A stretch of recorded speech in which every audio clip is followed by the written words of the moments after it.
Hello, this video is sponsored by BritBox, the premier streaming service for Britain's most beloved TV shows. I'm Lawrence Brown and I'm on a quest to uncover all of the memos that Britain and America lost in the pond, and one of those memos pertains to TV shows, specifically the title with which we associate them.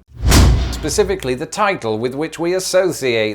no secret that Britain and America like to use different words for different things, but every now and again both countries like to use different names for the same product. In a previous video right here on Lost in the Pond, we saw examples of this with books. Well, today we're looking at the televisual world of television, whether it's 1980s cartoons about sewer-dwelling reptiles or British comedy released in America. Here are 7 TV shows with different names on either side of the pond.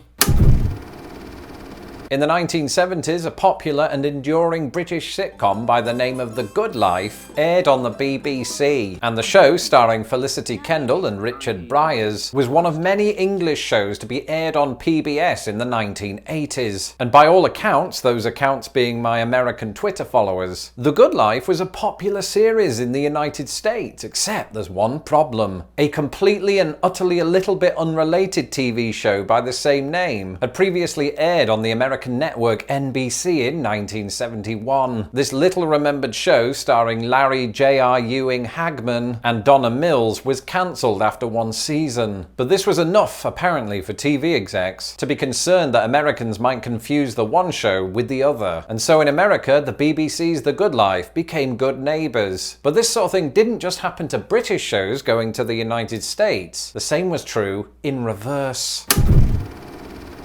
I think it's fair to say that the 20th century was an absolutely amazing time to be alive if you were an animated cat. That century gave us Tom and/or Jerry, Heathcliff, and Garfield, after whom it seems many American streets are named. Is after the president, right. But for some reason, the one that always sticks out to me is Top Cat, and growing up in Britain, Top Cat is precisely what I called this American cartoon. And sure enough, that's the name under which it aired in America. So I know what you're thinking, ooh, Lawrence, this video is supposed to be about title differences, not similarities. And you're right, but I have a special place in this earth in that I grew up in the 1980s. The difference in question came a couple of decades earlier. You see, shortly after airing on the BBC television service in 1962, Top Cat was briefly renamed The Boss Cat, and later just Boss Cat, because Top Cat was then the name of a popular brand of British cat food. And the Boss Cat title card was used in the United Kingdom all the way through 1989. And upon learning this the other day, I was dumbfounded, because as I said, I distinctly remember the name of the show being Top Cat. So was I simply just suffering from Mandela effect? That could be true, and here's why. The name Top Cat was very much kept within both the soundtrack to the show and the dialogue in it. From the 1990s onward, with the cat food brand long since discontinued, British airings of the show thereafter used the original American title card. And cats weren't the only anthropomorphized animated animal to get a rebrand.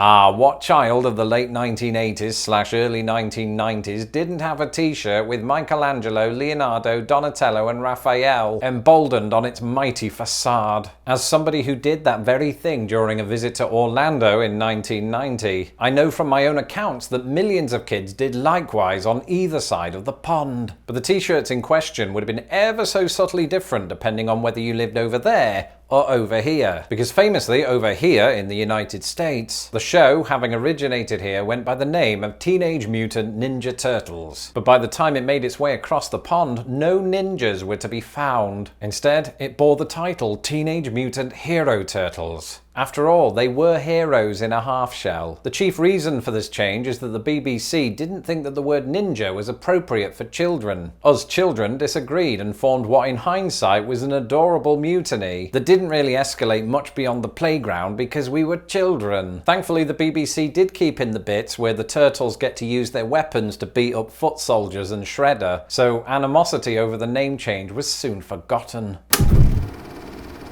Remember 2 videos ago when I said this? But in The American Office, not to be confused with The American Office, famously inspired by the British and some would say superior office, the debate over which is better, the British or American Office, will rage on forever. Or at least until we all work from home and the shows become incredibly dated. But whichever way you slice it, the original The Office, starring Ricky Gervais, Martin Freeman and Lucy Davis, first aired in the United Kingdom in 2001. And the show eventually was a roaring success, winning British Comedy and Golden Globe Awards. So naturally, an American version was greenlit. And the remake proved so popular with American audiences that it ran for a staggering 201 episodes, about 14 times as many as the British version. And so when the time came to export the American version to British audiences, a slight change in the title was required. After all, The Office, which was named after The Office, couldn't continue to be called The Office because there already existed a show in Britain called The Office. UK magazine listings referred to it as The Office, an American workplace. Anyway, all of this talk of British shows that happen to star Martin Freeman brings us on to this. In fact, you know him not just from The Office, but The Hobbit, Hitchhiker's Guide to the Galaxy, Black Panther, and of course, Sherlock. Now Martin Freeman stars in a gripping and intense depiction of police corruption in this BritBox original, The Responder. And from what I've seen so far, this is probably the most intense I've seen Martin Freeman, something that he manages to pull off with a surprisingly stellar Scouse accent. Thanks.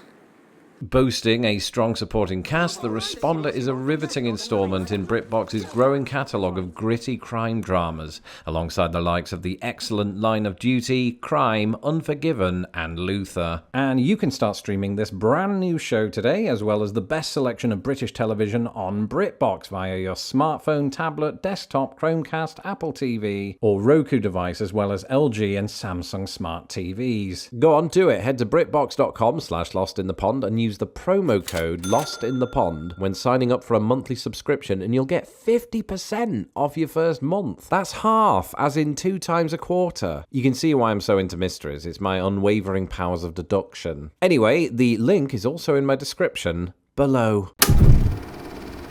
Man vs. Wild. This was the name of a popular television series hosted by British adventurer and TV presenter Bear Grylls. The show, which was presented on the Discovery Channel, sees Mr. Grylls and his film crew stranded. From there on, the programme documents his efforts to survive in the wilderness and find his way back to civilization. And when I say that the show was called Man vs. Wild, this was true in the United States, Canada, New Zealand, Australia, India, and Malaysia. But this was not true in the United Kingdom, where the show originated. Instead, it was called Born Survivor Bear Grylls. And it got me thinking, why would they change the name internationally? And then I thought about it and I realised that Born Survivor Bear Grylls is a really weird looking title if you don't know that Bear Grylls is a person. Just those words, Bear Grylls, sounds like something that would be outlawed by the National Park Service.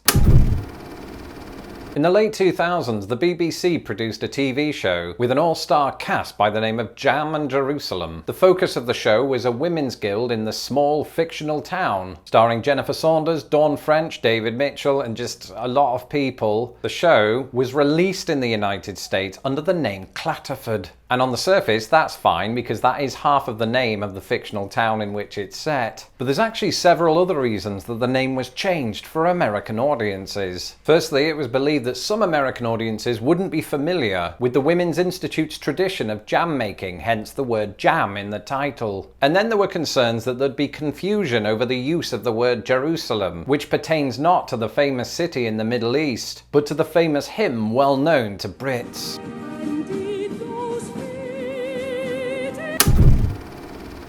Here's the thing you need to know about living in Britain in the 1990s. There were just so many sketch comedies. You had Big Train with a then little-known Simon Pegg, Harry Enfield and Chums with Harry Enfield, and then you had The Fast Show with Paul Whitehouse and company. And this was one of those shows that incorporated sketches that had the same catchphrases from week to week. Many British people will remember the sketch "In Milk Brilliant." In milk, brilliant!